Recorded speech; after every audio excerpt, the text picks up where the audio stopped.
good morning. It's a pleasure to be here at InnovateDenver. Definitely a big difference from last year in terms of Denver's attendance, energy, and excitement. My name is Gabriella Kusz, and I'm the Chief Operating Officer at Blockfills, and it's my pleasure today to be hosting and moderating our panel, which will be discussing some of the very exciting activity that's happening in mergers and acquisitions in the digital asset space, and how and in what way that impacts venture investing. I'm going to just take a minute and ask my colleagues to go down the row, introduce themselves, give a fun fact or some key insights into their work, and we'll get started. Great. Hello, everyone. This is Steve from Neoclassic Capital. We are early-stage crypto venture capital firm based in Miami.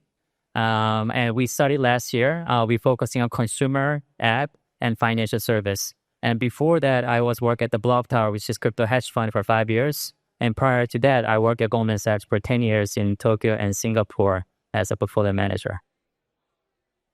Hello, James Newman. I work at Republic, where I run the flagship venture fund. It's an early stage fund in partnership with a key Asian anchor. We focus on early stage investing across Series A back to pre-seed.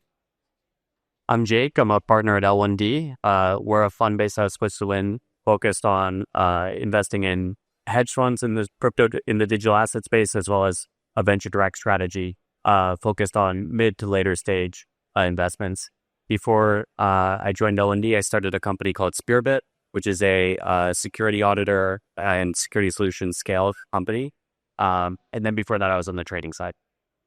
Mike Dudas, founding partner of Six Man Ventures. We're an early stage crypto VC firm, primarily investing at the app layer, everything from meme coins like Pump.Fun to stable coins. I like to say sort of we invest in business in the front, party in the back, and think that's important for a thriving crypto economy. In addition to investing, I've started a few crypto companies and projects, The Block, a golf crypto project called Lynch, and a few other assorted things. So really enjoy using the chains in addition to investing in companies on top of them. Well, excellent. As we kind of kick things off, I always think it's fun to sort of lay a foundation and talk a little bit about what are some of the key trends we see emerging in the space. On our prep call, we had a chance to kind of digest and reflect, and I think it came to a general consensus that in order to kind of lay out what those key trends are, we really need to look and break it and segment a lot of the M&A activity into almost like two tiers. So this is our kind of top tier M&A activity, and then what we're seeing with some of our smaller M&A activity. So if you can, and I'll just kind of generally place it to the panel, talk a little bit about what we're seeing when it comes to some of the trends, how what we're seeing in top tier and smaller M&A maybe are similar or different, and where you see this impacting some of your actions and evaluations when it comes to venture investing. I'll go first. I think when we talk about the M&A, there are three reasons. One is market consolidation, and second is distress because the price is cheap in bear market, or strategic expansion. Typically, that happens on bull market.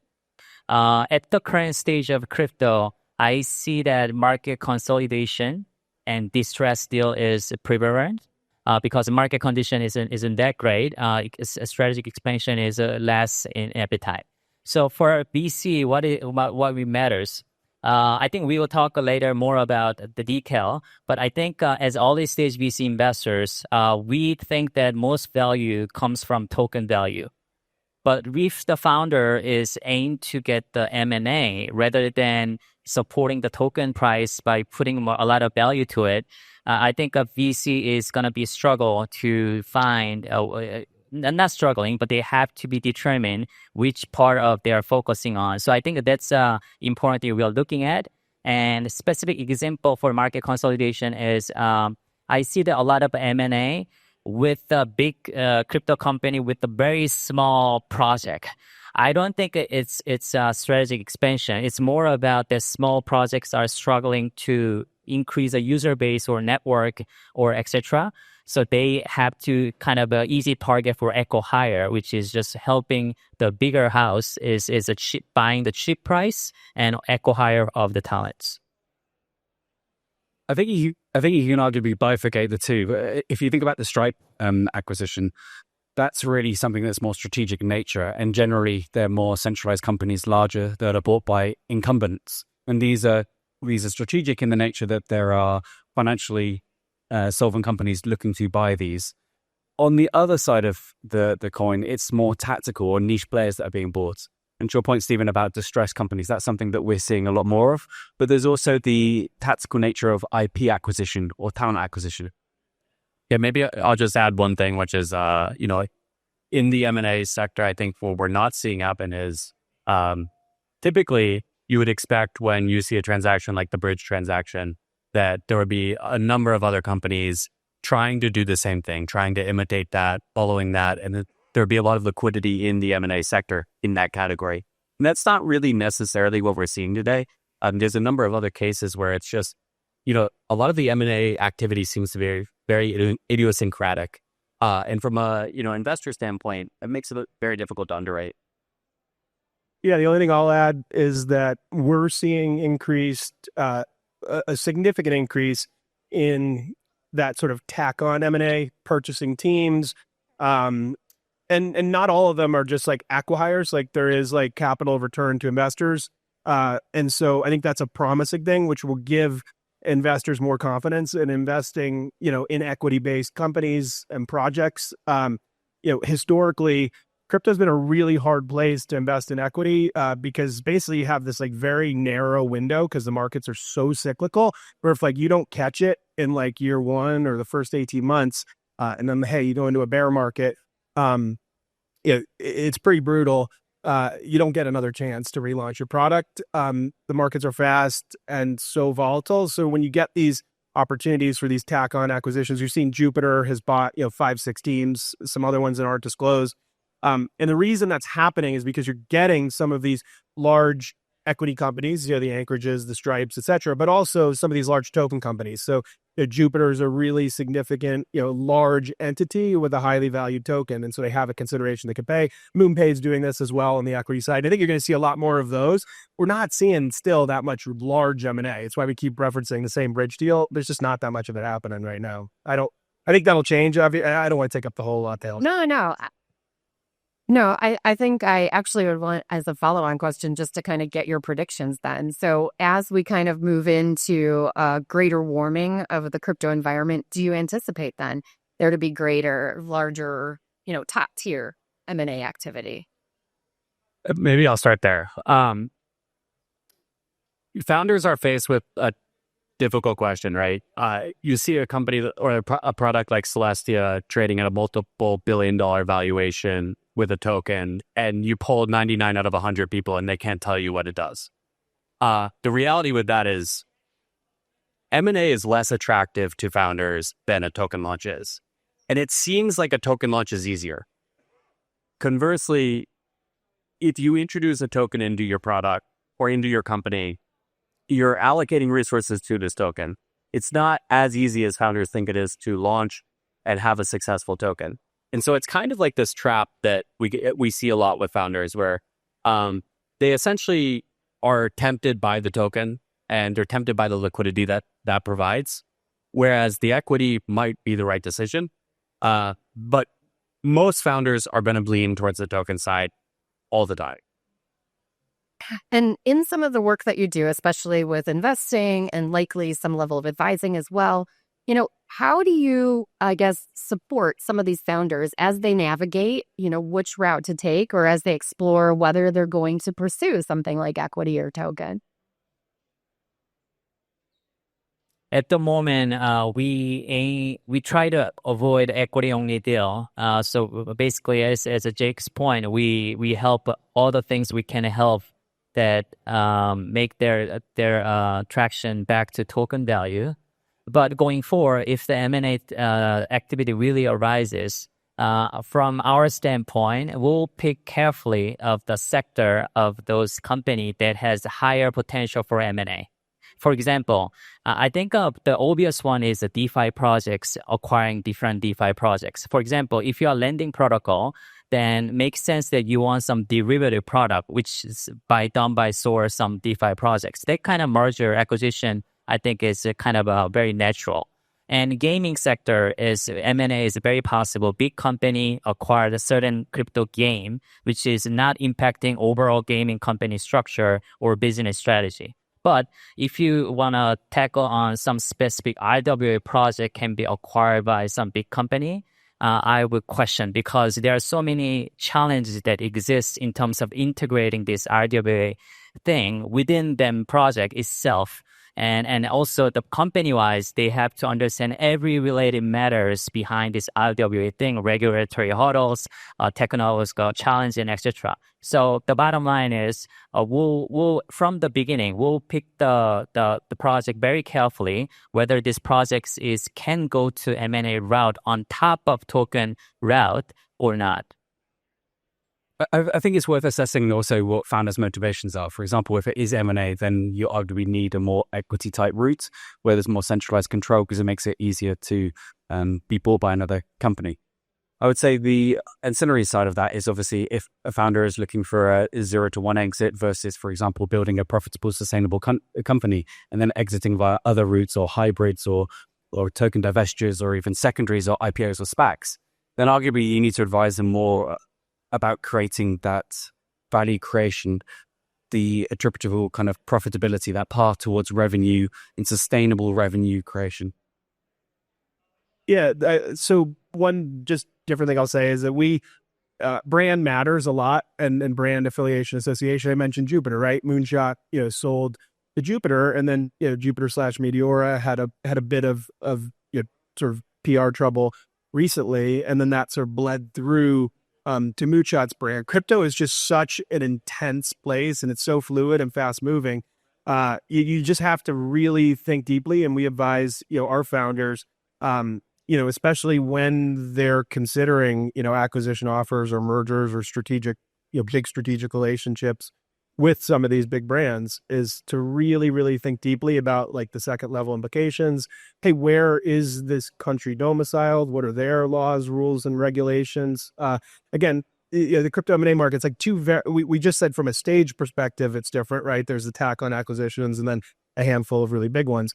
There's also this sort of like, am I being acquired by, call it a regulated U.S. entity? Am I being acquired by, a DAO based in the Cayman Islands? Like those things really matter. And the latter's, clearly a lot riskier. Maybe one thing I'll add on this is it's also a lot about understanding the founder and understanding what their strengths and weaknesses are. For instance, like the thing that we try to encourage the founder to realize is as soon as you launch a token, you're a publicly traded organization.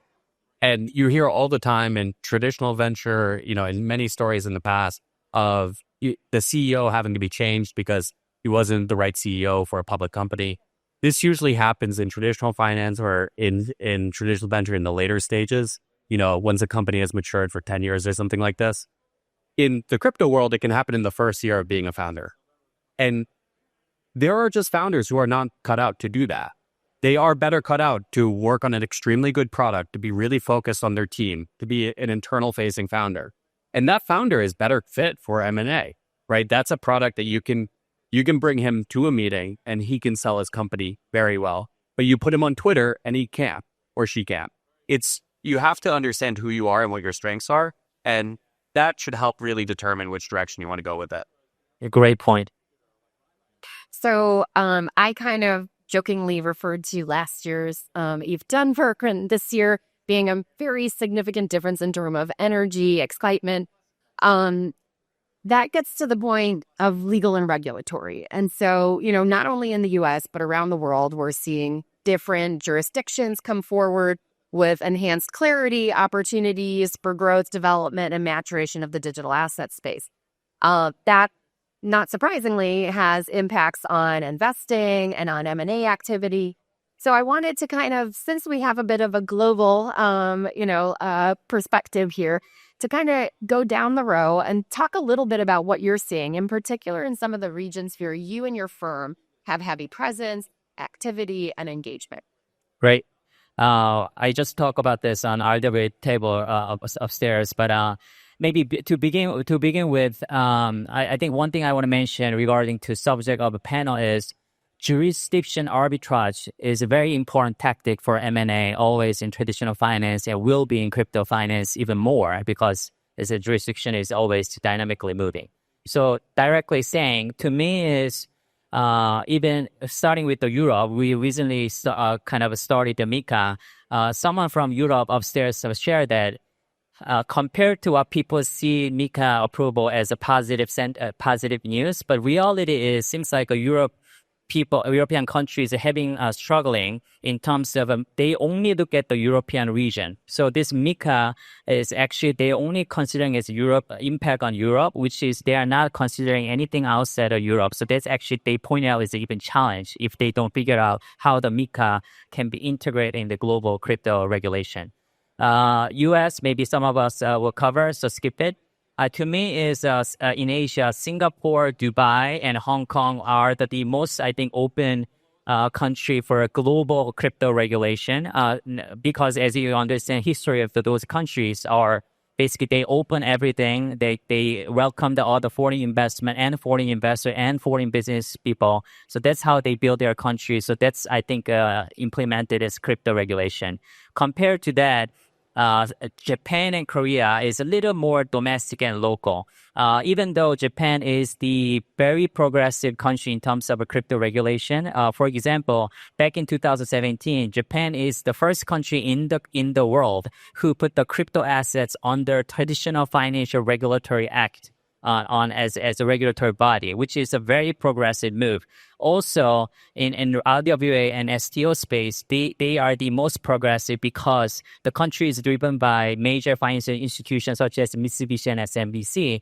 They are very interested in creating new revenue sources through the RWA. That's why they lobby a lot on government. So that's why Japan has the most progressive STO RWA regulation as well. However, very domestic.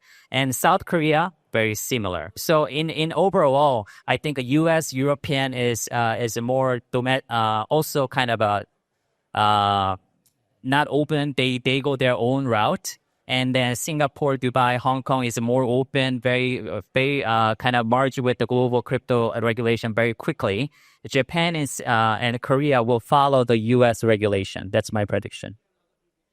Just as Mike made the point about the licensing of an acquirer, you need to think about advising the VC, for a VC perspective, advising the companies on what licensing they may need to become more attractive from an M&A perspective.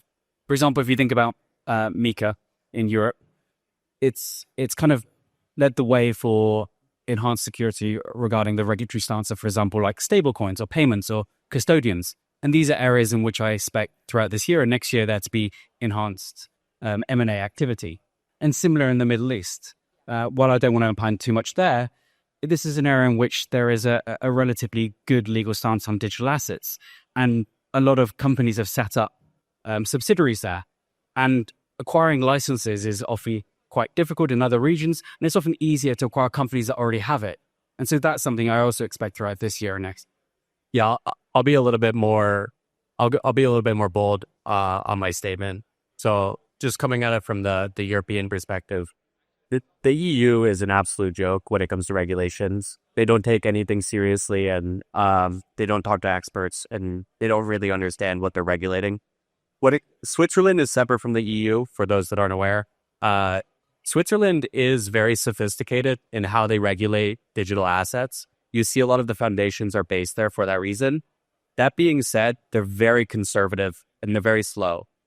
Intentionally so. It's part of their, it's part of their character. And so for that reason, I don't expect to see huge developments in there beyond what already exists. And they'll follow the U.S. gradually on that side. Maybe I'll leave the U.S. up to you, Mike. Yeah, so I think what we're going to see, we're seeing an increasingly favorable regulatory environment in the U.S. for crypto companies, right? With a stablecoin bill, market structure bill advancing. Let's assume that those bills pass. It seems like there's support in Congress for both of them. What's going to happen? It's not going to happen immediately, but we're opening up the market not only for crypto native companies, but for additional market participants. And you can already see this. Bank of America, alluding to the fact that hey, we may issue a stablecoin down the road. And you're going to see a lot of these traditional financial institutions and fintech companies. You see Robinhood effectively saying like they're going to tokenize their entire company. So I expect very ripe M&A markets for things like DeFi, financial market infrastructure in the coming years. I don't really expect it this year. I think the M&A that we're going to see in the U.S. and it is still going to be these pack-on things, companies at the end of their runway. But as some of these larger entities really gear up and identify great talent, come to events like this and meet the natives in the industry, I do think towards further out in the cycle, we're going to see some matches because most of those entities don't have crypto native talent inside of them.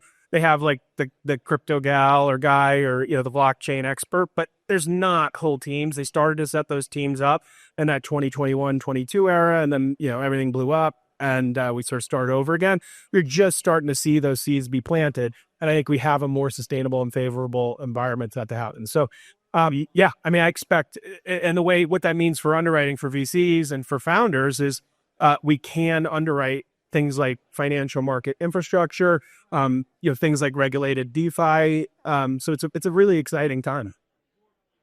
Yeah, just to add to that, if I had a bet, which I do because it's my job, I would expect to see a huge amount of activity in the following two sectors. One sector is banks with SAB 121 being able to touch crypto. They will buy, they won't build, period. They're not good at building things. Two is there are a number of offshore companies that are strong candidates to IPO, except for the fact that they have these gray market histories or, some sort of sketchy past. I would expect to see those rolled into proper vessels to IPO, right? Similar to like SPACs, but a little bit more in it. And that would come in probably the form of mergers.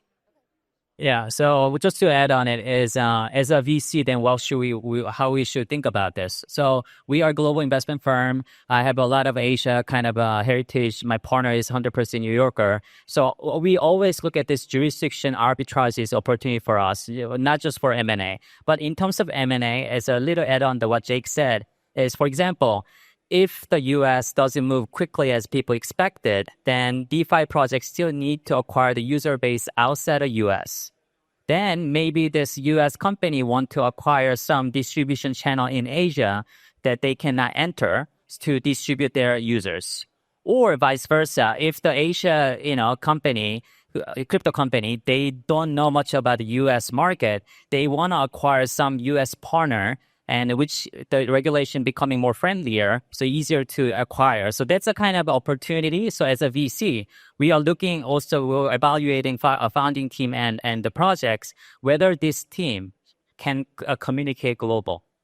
That's the kind of thing that we'll also evaluate the founders and also the comments on SPAC. As we hear on the street, there are more and more SPAC deals coming up because IPO market is booming up on traditional side and hopefully in a crypto market too. So I cannot disclose the name, but one of the largest crypto exchange in Japan who recently SPAC and then NASDAQ listed 2 months ago, I had a talk with the senior people there. They are looking for acquire bunch of U.S. crypto companies. They are Japanese entity though. So this is actually is what's happening that we hear. Okay, excellent. I think we've started to kind of touch on this and a few of the other elements, but I want to kind of bring it home around this concept of really evaluating the founders and looking at their profile. And I think that there's a certain kind of interesting element to this, especially when we look at changing market conditions. So I'm actually going to marry those two, and I'd like you to talk a little bit about resiliency in founders, changing market conditions, and how you've, weathered the storm. I mean, you're all sitting here. A lot of your peers maybe aren't quite so lucky. So maybe if you can, talk a little bit about how you evaluated your founders, how that evaluation was able to carry them and you through some of the very turbulent times we've seen, and what advice or perspective you can give to the audience on that. I think resilience, it's funny enough you mentioned it, because resilience is the most important category that when we actually evaluate the founders and founding team. One good example is My previous firm, I led the investment into Axie Infinity back in 2019 before DeFi NFT boom. So when I met the Jiho, which is a co-founder of Axie Infinity in 2018 in Macau, when the Bitcoin price is down from 20K to 6,000 to 3,000. So with all the exchange hacking stuff. So when I met this founder back in the 2018, the guy was this little stubborn, selfish looking, and then talking like Axie Infinity is the best thing that he can think of. When no one talks about Axie Infinity, that small little cute animation. But when I talked to the founder, what he want to build in line with his vision, which is in line with his life and his principle. I think what we are trying to see as an early stage investor, we are basically betting on people. And how we do that is when we do the due diligence, we are quite extensive due diligence, known for 5 out of 10 or more founders said that we are the most extensive due diligence they've experienced in good or bad way. But I think the way that we try to figure out that is we always go into the why. Why did you make the pitch book like this? Why did you say you are doing gaming projects? Why did you choose your major at school this? What's your relationship with the parents? What's the challenge at your childhood? How did you overcome it? It seems like a very out of scope for crypto projects, but we consider these are the most important factors to understand who they are. Because I'm very open-minded in terms of founders can switch the business from A to B to C. Of course, RWA project cannot go to gaming project suddenly, but you can change the business. It's the early stage. And as Dudas mentioned, the market changes so rapidly. You have to adjust and swiftly move around. So that's fine. But we always care why you do this and whether the answer is in line with what you are building, what you are trying to do, and who you are. I think that almost guarantee the resilience through the markets. I think that's an excellent point. I would also echo that resilience is probably the number one thing that we look at as well. In terms of the background checks and the amount of work that we do on the founders, it's pretty extensive, including quantitative, qualitative scorecards, references, previous experience. It's almost number one when you're looking at early stage investing. You almost need to take the other side of things that you look for in founders, which is go-to-market strategy, robust tech, and everything like that as a given. It really is the founder's resilience and their ability to tilt that is incredibly important. Not everything goes your way. Not everything runs smoothly. And there's a lot of founders that can't deal with that pressure. To Jake's points regarding Twitter and becoming a listed company very early, or technically a listed company, there's a lot of founders that can't deal with that pressure. And therefore, you need to think about that resilience of a founder and how that factors into your thesis. And background checks matter a lot in that. So I'm going to talk about a co-founder that would be a CEO role, or a founder that would be a CEO role. I think like for a CTO or something like that, it's very different. But for a CEO, you really have 4 jobs. First is define a clear vision for the company. Second is to hire the right people and keep them happy. Third is to raise money. And fourth is not to fuck it up. All of that is the same whether you're going to be doing a token, M&A, IPO, any of that. The only difference, the only nuance there is where are you going to be raising the money from?